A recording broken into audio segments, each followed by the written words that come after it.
So my name's Ken Weston, and so today I'm going to be talking about being a professional cyber stalker. I actually founded a company called Gadget Track, kind of fell into it. I was sort of a reluctant hacker and CEO, and I actually learned quite a bit along the way. I basically started developing various theft recovery tools to help recover stolen devices. I kind of got into also the investigation side because law enforcement needed a lot of help, and I'll kind of talk about some of those challenges and things I learned along the way. So I've actually assisted law enforcement with a number of investigations, and not just with the tools I developed. A lot of times they would come to me for other theft recovery tools and or other data that they may have, and I'll kind of talk about that too. Sort of how to harvest information from social media and other sources as well. I'm not with Gadget Track anymore. I'm currently a senior security analyst at Tripwire, catching a different type of criminal and dealing with different types of data. But I still keep involved in some of this stuff with some of the investigations. So for those of you into some hardcore justice porn, this is my wall of shame. These are actual cases I've been involved with. You'll see a lot of photos taken by web cameras. I blur their faces out to protect the guilty. And some of these are also some of the folks I actually recovered devices for if we didn't have photos of them from the web camera. So what's interesting is that more than half the time when I went to go recover a device, the police would go in and they would find other crimes that were committed. A lot of times there were fencing operations, drugs. They would find people that actually had warrants for other crimes.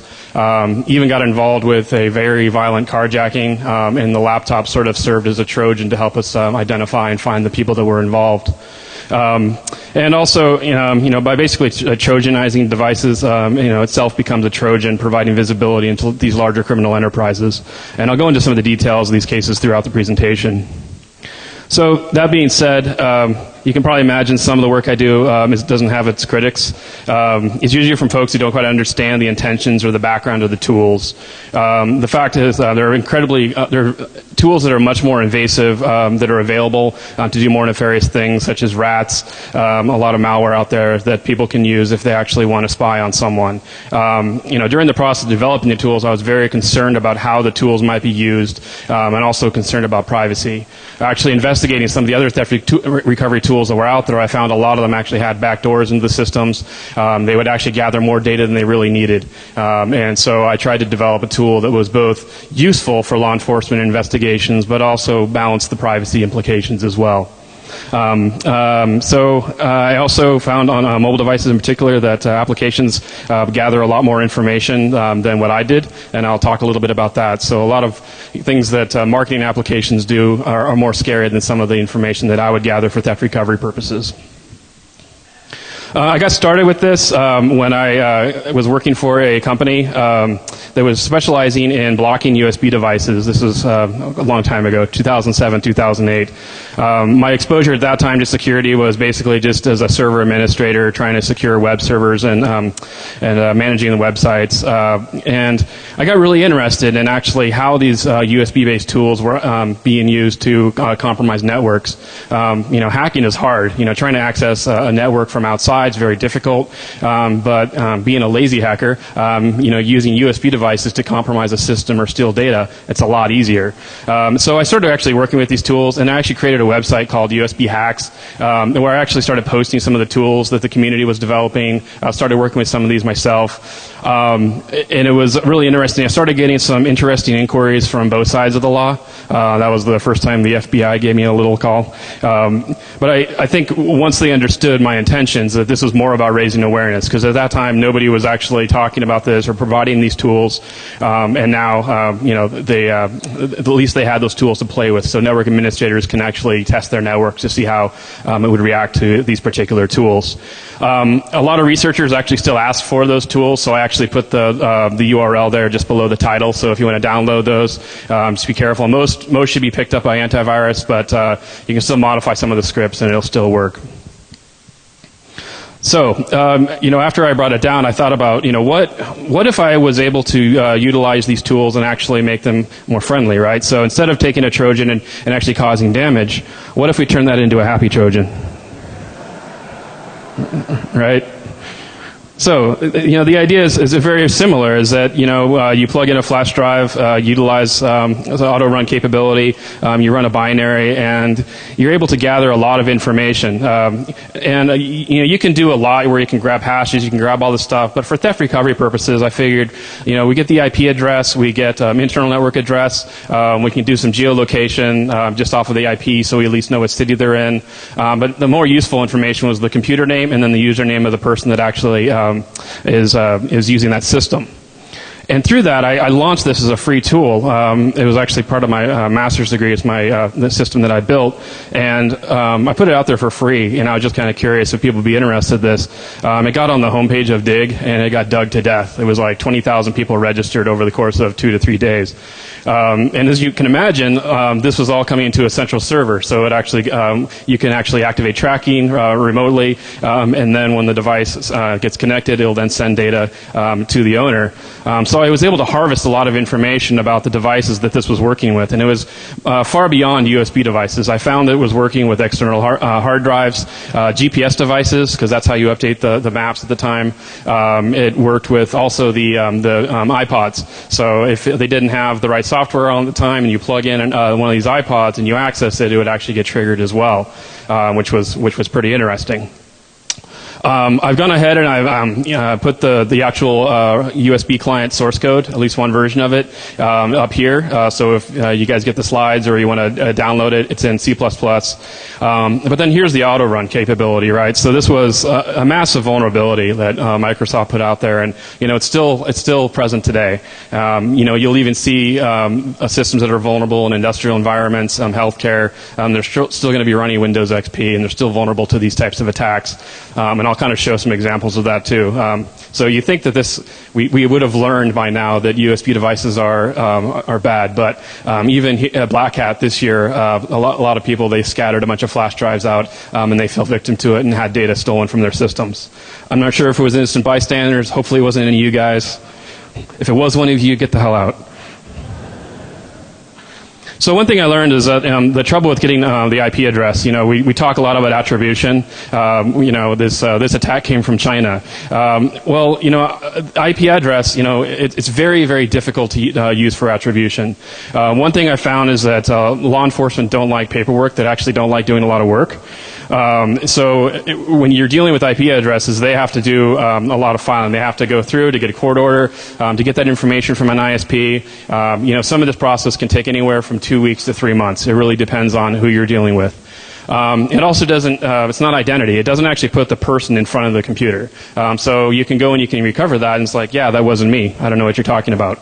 There's also, it can help with probable cause, but it's increasingly becoming a challenge to use IP address for probable cause. It's not always accurate as well, especially nowadays. You have mobile hotspots, people at Starbucks, things like that. So IP address really isn't working very well. And in general, it takes a really long time. When you're trying to recover a stolen device, it's a major hassle because time is of the essence, especially when these devices are getting fenced. So with this, though, I had the first that I know of, the first iPod recovery. And it wasn't from IP address. I was getting a lot of these things where a lot of kids were installing it on their iPods.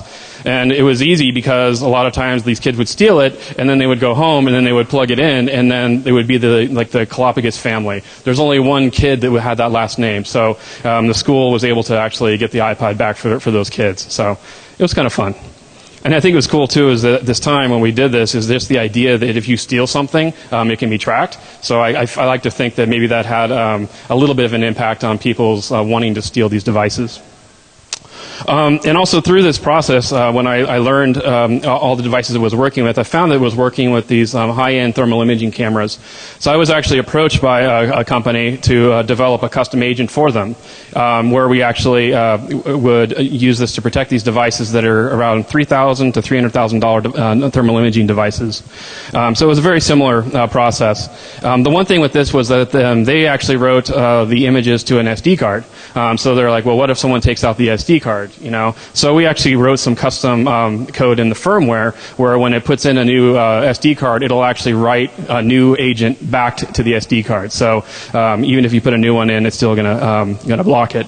What's really interesting too is that they weren't just concerned about theft recovery, but also these devices are export controlled, and they were finding some of these devices were ending up in countries that they shouldn't be. So that was another sort of additional measures that they wanted to take. So if one of these cameras ended up somewhere and was connected to a computer in Iran, for example, they would be able to map that back to the reseller who actually sold it to them. And so with this too is that I disguised, in the other agents I disguised the agent as a passwords file. On this one I disguised it as a thermal image of a cat. Meow. So this is actually some stuff that I was working on. I never actually released it. I was actually looking at how to do similar things with OS X.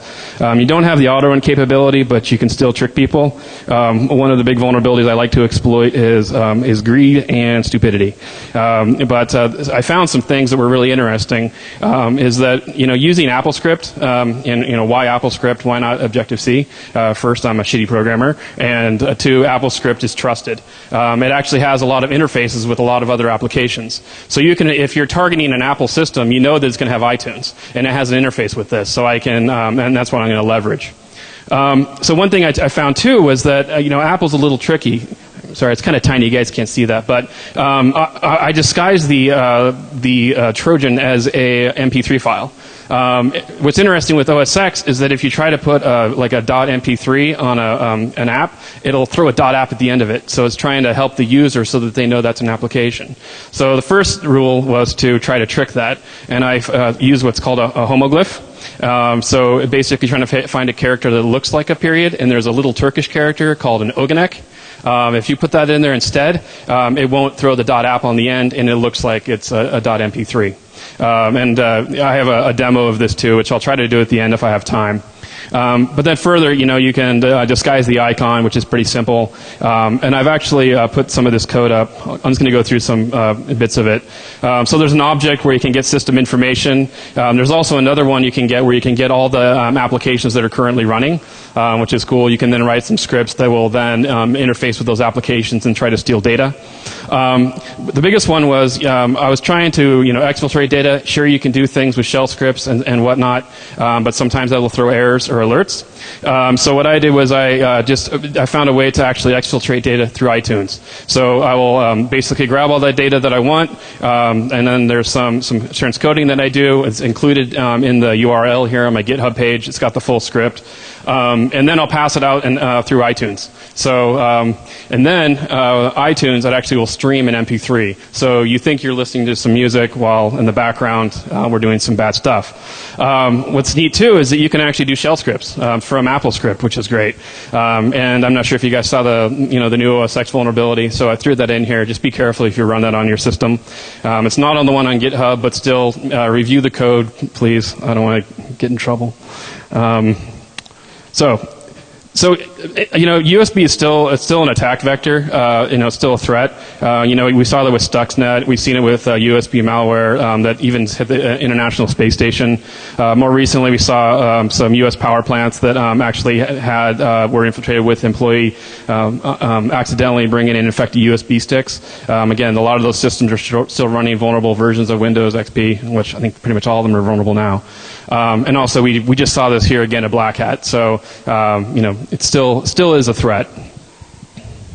So, kind of moving on, IP address, that's a one piece of information, but a lot of times you're going to need a lot of other data. This is a crazy wall. You guys seen this in all the CSI shows, right? When you're trying to track a murder, they have all the evidence and they put these lines, right? And that's kind of the thought process that I follow as well.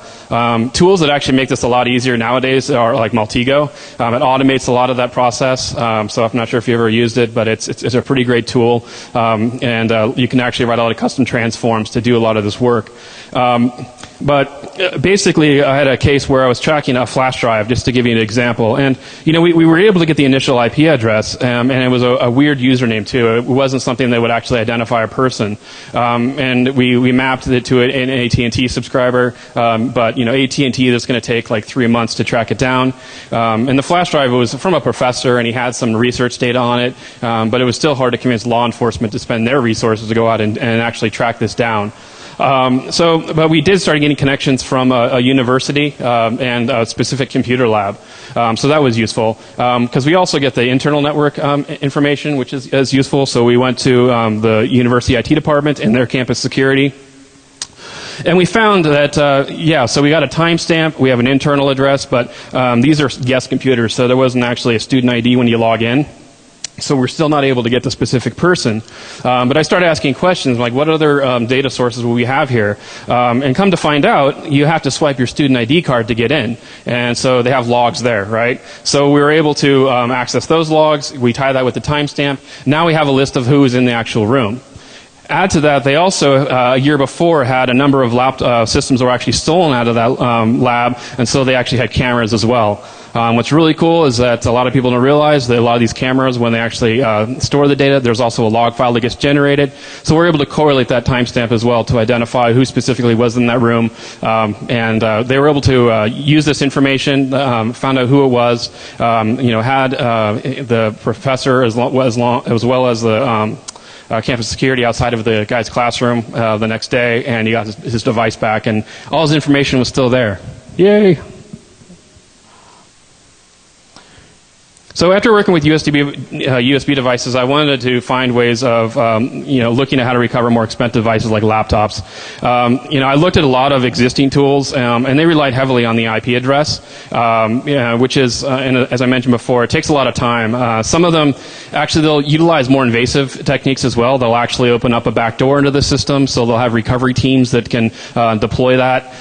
They can install keyloggers and other things like that, which I found that to be overly intrusive, and I think in many ways makes the system more vulnerable. They also will sometimes put stuff in the firmware and muck with that. So there's a lot of risks, and I found that we don't need to go to that extreme. I think there's other ways of going about it and recovering devices.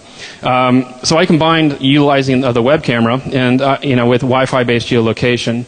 There was a company that was already doing the web camera on the Mac, but no one was utilizing Wi-Fi location. This is around when the first iPhone came out, and that's what it was using. So I worked with Skyhook and got that deployed for this. So we're able to get geolocation. We're able to get camera information. So this was sort of a game changer, especially for law enforcement. And there were some challenges with it. So the way it worked is that you would activate tracking on a remote server. The device would check in to see if it's been stolen, if it's been flagged, if it's supposed to start gathering evidence. And there's a lot of different things that would trigger that. If it moved to a new network, if the IP address changed, if there was a login event. So it was pretty smart. It would also know that if it changed location that it would also check in. And so it would then send information, and at the time I didn't want to manage a server, especially with the photos and things like that, so we just had it go directly into Flickr. So you actually register your Flickr account, so that way you have control of all your data. You don't have to worry about a third party accessing your information or activating your camera and spying on you. I don't trust myself. So whenever the laptop would connect, it would get the location from Wi-Fi, it would capture photos, and it would do this every 30 minutes, and it would do it very quickly. So the green light, it would just be like a blip. You wouldn't even notice that it was on. So for location, I use Skyhook Wireless. It was a great service. But now geolocation is embedded in all the operating systems. There's APIs for it, and pretty much every major, both laptop as well as mobile operating systems. You can also get location from the Google Maps API. So here's a call to how to go about doing that. So if you want to write your own scripts to track your devices, that's a good way to go. So the first recovery I had was actually with this tool was in New York. I had to work with a New York police officer who was kind of an a-hole. He was basically saying he was really frustrated because he had to deal with these types of tools before, and he's all pissed off because he's going to have to do all this paperwork. And I'm like, no, you're fine. Look, so the location is within 10 to 20 meters. And he goes, okay, well, what's that mean? I go, just print out a photo of the guy, go to that location, ask around. And he's like, yeah, don't tell me how to do my job, all right? And but then, and then he did, right? And they go in, and it was this owner of a tattoo parlor. And if you look at the photo in the background, you're going to see a lot of cool toys. So there's a nice big screen TV. There's all sorts of cool synthesizers, all kinds of audio equipment. And so when the police finally went in there, they found the customers, it was an iMac, and they also found 3 laptops from different cases, and a lot of other stolen property. So this is one of those examples where you Trojanize an app, and then the Trojan app is sort of unveils all these different crimes that are being committed. So, at that one I said we had a 300% recovery rate because the other laptops were recovered.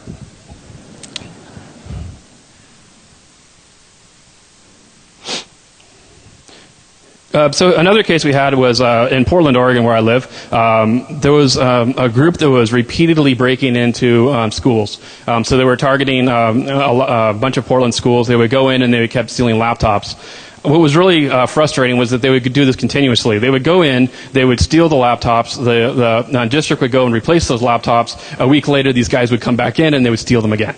It was like it was like 4 or 5 different schools that this kept happening to. So I approached them and I said, hey, I got an idea. So we deployed this software to a bunch of bait laptops, and we left them out. We didn't even put them like in their locked cabinets, and just let them out there. And sure enough, a week later, they got ripped off. So we got the network information, and this was a bit of a challenge. We were getting some photos, and we actually got it to a house that was in Vancouver, Washington. That's the next state over. It's right next to Portland, and we got the location to this one particular neighborhood. And again, the location's within 10 to 20 meters. And so I told them about this and gave the information. And the detective working on it, so he goes there and he thinks it's an exact location. And he just goes to this one. It's a duplex. And he goes to one side of it, and the guy that answers the door, he knows him. It's the guy that works on his roof. And so he's all pissed off at me. He's like, you guys don't know what the hell you're doing. So I was pissed off, and so I drove out there. I started actually looking at the wireless. I don't know if you guys see it, but there's a little street there, and I pulled in, and I pulled out my laptop, and I started looking at the wireless networks in the area to make sure that it was accurate. And sure enough, the thing is, there was a wireless network that was Russia, and I look over, and they're right next to on the other side of the duplex, there's a car, and there's this big, like, Russian Pride bumper sticker on the car. And then I swear to God, I'm looking in there, and then this girl comes out. She starts washing the car, and then the guy who we have a photo of walks out, and I'm like, oh shit! And he looks at me, and I'm like looking like I'm looking for directions on my laptop, right? Like I'm lost. But I called the detective, and then they came out, and then finally they were able to continue the investigation. What's interesting with this is that they never actually told them this software was involved in their case. I was an anonymous source, and they ended up arresting 6 to 7 people that were in this case. It was an organized group. They were stealing a lot of other property as well, and some of them were pretty bad dudes. And they got them to think that they'd all ratted on each other, so it was kind of cool. So for some reason, there's a lot of these Russian guys that were involved in stealing property in Oregon. I was involved in another case where the laptop was stolen and we didn't get anything for like 2 weeks. I'm like, oh man, they reformatted the hard drive or something, right? I tracked it and we started getting a ping in Missouri of all places, and I was like, how the hell did that happen, right? We're getting this, and there's this guy named Victor, he was nice enough to change the username on the computer to his full name. That was really nice of him to do. So he's really trying to help us out. But I had photos of him everywhere. The first one we had was at he was in a McDonald's, and then at one point he was in a hotel that was really shady, and there's like a girl behind him. There's something going on there. I was able to find that. I found his MySpace profile.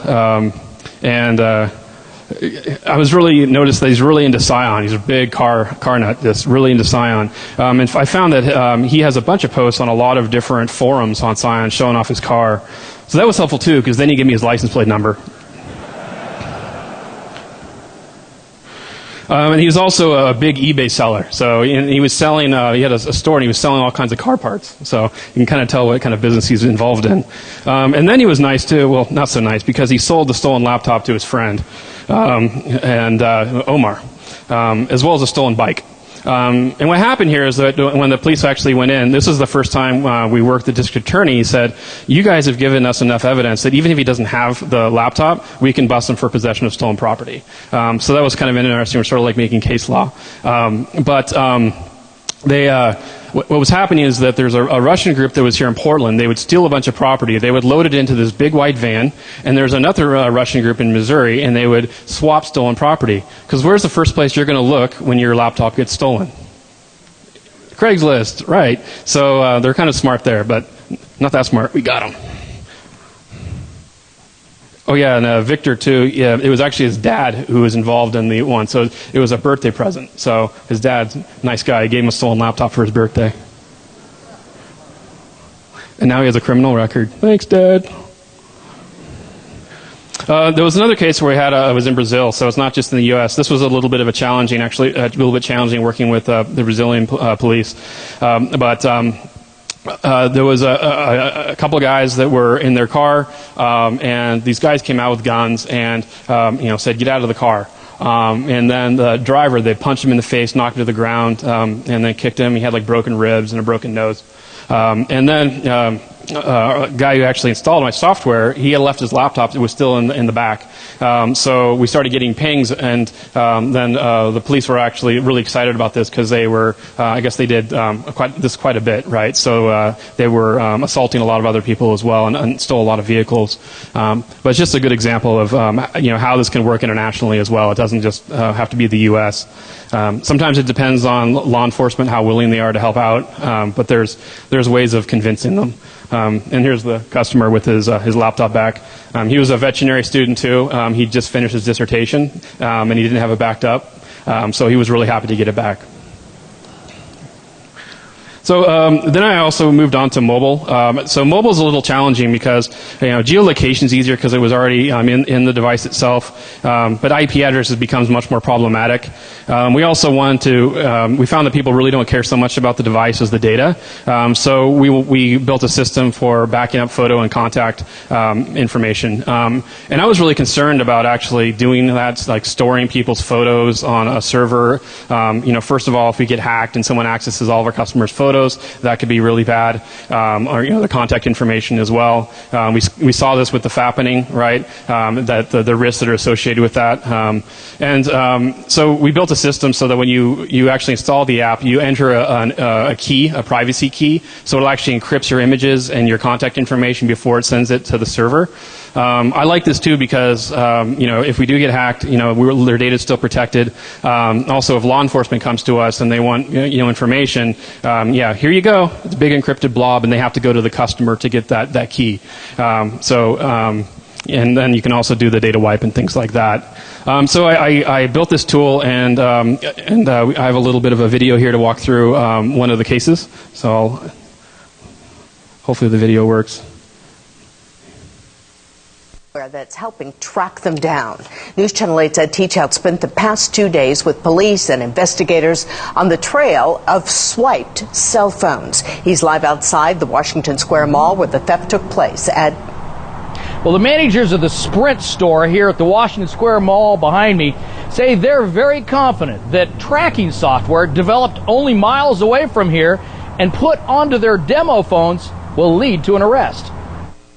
This is a $500 phone. This ends up being a $450 phone. 2 empty display cradles are all that remains after someone stole 2 demo cell phones from the Sprint store at Washington Square Mall on Saturday. Moments after surveillance video caught the theft on tape, employees initiated tracking software installed on the stolen phones. We were able to not only find the GPS location of the individuals that took them, but also we've been able to monitor any activity that happens in the phone. That activity turned out to be pictures someone took shortly after the phones were stolen. Tigard police admit it's a brave new world when pictures taken on cell phones can be told to send back pictures once they're stolen. And that has not only piqued the interest of our investigators, but in essence appears at this point could be very credible information for us to follow up on. The Portland creator of the software tracking the theft says police are on the right track. If they're not the thieves, they definitely know who stole it. And if you look over the head of this man, you'll see in the window an Oregon temporary permit. Philip, this is Ed. With the help of a gadget track investigator on the phone, we tracked the stolen phone signal to this Vancouver apartment complex. There we found the exact temporary permit and a young woman who told us off camera a man she called Peter had sent this photo to her Saturday evening, but says she knew nothing about the phones. Hi, my name's Ed. We tracked the second cell phone signal to this duplex about 8 blocks away. You don't have a Samsung Epic phone in this location? No. Police were here yesterday looking for it. We're back live now outside the Washington Square Mall, where we've just obtained within the hour the DMV records on that temporary permit. Tiger police say they hope the men in the pictures will contact them soon so they can explain how their faces ended up on a stolen cell phone. Back to you. Thank you, Ed. Teach out. The contractors. Thanks. Thank you. Yeah, so it's helpful. We had the footage again, kind of like I was talking about with the video camera footage. That's helpful. You actually see when they caught it. We had some challenges with some of these devices because for some reason the GPS coordinates weren't with our software that's accessing it wasn't right. But luckily the photos that they took of themselves did have the GPS coordinates embedded in it, and we had a timestamp as well. So they're really helpful. As I mentioned, stupidity is one of the better vulnerabilities that helps us out quite a bit. We were able to get the location from that as well, and of course the trip permit. That's just ridiculous. But they ended up getting these guys, and they ended up. There was 5 guys that were involved in this, and they're actually stealing other property. One of these guys actually had a warrant out for his arrest already, and they also, in the process of investigating this, they also recovered a stolen car. And so what I learned from this too is I started looking at the data that's actually embedded in the images, where it's really helpful. So there's a lot of metadata that's actually embedded in it. A lot of you are probably familiar with it. It embeds GPS coordinates. It has a timestamp. And I also started looking at high-end digital cameras, and I found a lot of them actually will embed the make, model, and serial number. A really good tool here. There's a URL for it's called EXIF tool. If you want to mess with EXIF data, write scripts to do this kind of work. You can do that. I also have a tool called exifscan.com where you can upload an image and you can see what if there's GPS coordinates or serial number embedded in it. You can do that. And one thing I found is that there's several camera brands that actually will embed that serial number, and many of them are high-end cameras. So I wanted to go out and see if I could use this for tracking stolen cameras. One thing I found too is I had a reporter that actually asked me, there was a thing about celebrities getting their nude photos hacked, and the EXIF data, the media kept saying, the phones were hacked, but in actuality, the EXIF data revealed that it was actually multiple phones over the course of several years. So the odds of it being one device that was hacked is very slim. So the point of compromise was actually email. Was a guy named Chris Cheney who was just guessing their passwords. Now he's serving 10 years in jail. So I looked at how can I use this information? There wasn't a way to actually search for it. You can search for a serial number. Sometimes you'll see something on Flickr, but I was like, I want a database of this data where I can actually go through and identify that. So I worked and experimented with something. I was actually helping another startup friend of mine. They were doing a thing called CPU usage, where you can actually, you give up your idle computer time, and they'll give you money for utilizing that. So a bunch of computer labs at universities were using this, sort of like SETI at home, but for other projects, right? And then you, as a researcher, could harness the power of thousands of computers. So we wanted to experiment with this. So I wanted to go through and I wanted to mine Flickr. So the way that works is I wrote some scripts to go out and hit the Flickr API. Flickr was very restrictive on the API and how many calls you can make. So trying to do that from one system and trying to do it quickly, they're going to block you. I actually talked with a friend of mine who they had some issues. They saw the data and they saw the reports coming through. They're at Yahoo, and they were trying to figure out who this was, and it was me. But we basically were allowed. We had about 200 computers at our disposal, and we went through and we mined all of Flickr. and it took about 3 weeks to a month. It was like 4 billion images. So we had this huge database. And then I put it out there in the media that this was available. And, the way that it works, I also mined 500 pics, Panoromio. I found other ones like TwitPic, Twitter, and some other sites as well. We started harvesting some data from there. So the way that it was working is that we would harvest this information, and then you can actually put in the serial number of your camera, and then it'll show back results, all the images that we found. So the idea is that if your camera was stolen, and then 3 months later you see a photo getting uploaded to Flickr, you can go recover your camera. And it was just a proof of concept, but it worked. We actually, John Heller, he saw this service. He actually had a camera that was stolen when he was on assignment for Getty Images at the Egyptian Theater. He just turned around basically, and his $9,000 worth of camera gear is gone. He's a contractor. He's not going to get that back. It's pretty hurtful here. But he did a search, and then he found an image on Flickr that was, uploaded well after it was stolen. And that mapped to Facebook to another professional photographer, and he had a photo of all of his gear, and there, sure enough, was his camera. The LAPD got involved, and what happened was the thief, he stole the camera from him. He then sold it on Craigslist. And then the guy that bought it from on Craigslist had sold it on eBay. So the person that actually had no idea that it was actually stolen. But the police, they went in, they were able to recover it. The guy that got it on eBay, he went to the seller and he was able to get his money back. Yay. But the other guy, not so much. But they went in a year after it was stolen to the apartment where the guy bought it on Craigslist, and they go in, the guy was still there, and there was all kinds of other stolen property. So it's the first recovery of its kind I think I've ever seen like that. Here's the report there, but he got arrested. So I had another case where a guy, Craigslist, I'm going to start calling it like Crime List or something, because that seems to be where all this stuff happens. He was selling a bunch of gear, camera gear, before he moved, and a guy came with cash in his hand. He wanted to take a look at this camera that he was selling.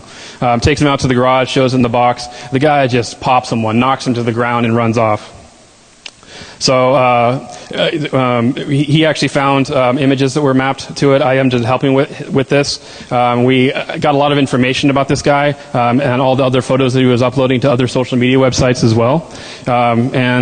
He was doing some pretty interesting things. Taking photos of themselves, smoking weed, driving down the freeway. Photo of himself with a gun, showing how hardcore he is. And they also took a photo of his speedometer going 110 miles an hour down the freeway while smoking dope, and we had the timestamp, geolocation, and everything, so law enforcement really liked that. Yeah. Vulnerability, stupidity. And this tool was actually also used by ICE, so they're really interested in using this in the Child Exploitation Investigations Unit.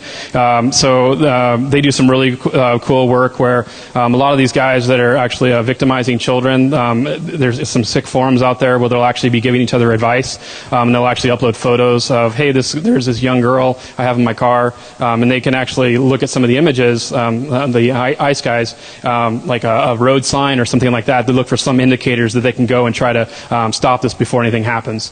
And so they were actually utilizing this tool as well. So the idea is that Joe Pervert is he's uploading child porn, and maybe he's using the same camera when he goes to Disneyland and takes photos with his family.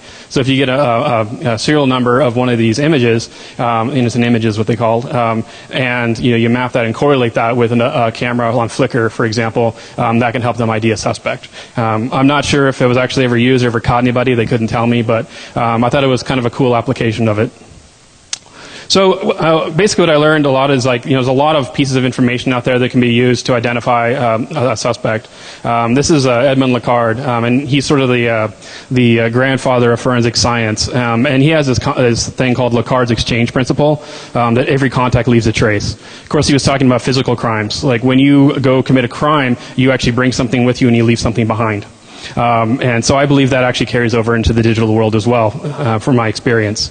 We have all these pieces of data, IP addresses. I get really worried about all these different breaches that are happening. We have all these data points, and when we start to correlate them, we can actually create a rich profile of an individual. And then we talk about Internet of Things and all the different places where we can find those indicators from device IDs, things that we may not even think about right now that can identify us. A technology can exist a year from now that will actually allow us to mine that and identify us. And I talk about Interaction of Things. There's data that's created by us that we're aware of. There's data created for us that we may not be aware of. There's also data created about us that correlates all this information. So I really worry about the marketing groups in particular. And then there's what I call boogie data. So a lot of people don't realize when you send an SMS message, for example, you delete it, the other person deletes it. But the problem is there's 20 log files that get generated, at least through the carrier, right? So there's always a trace somewhere of this information. Or we talk about like Ashley Madison, things like that, where we think our privacy is being protected when in actuality it's not. So I call this boogie data because it's information that's out there, and it can come back and haunt us later, and it's going to hit us really hard. I've been working with a group, Privacy Sentry. They have an application called spyware.b, and it's actually looking at applications that are accessing your location and sending that information. We've been doing some really interesting research here, identifying some very popular applications that are actually gathering location, your IMEI, IMSI, and sending it to servers in China, for example. And that's it for my talk here. If you guys have questions, feel free to reach out to me on Twitter or on my email. Do we have more time? 5 minutes? Okay, I'm going to do a quick demo. Let's see if this works. Demo gods.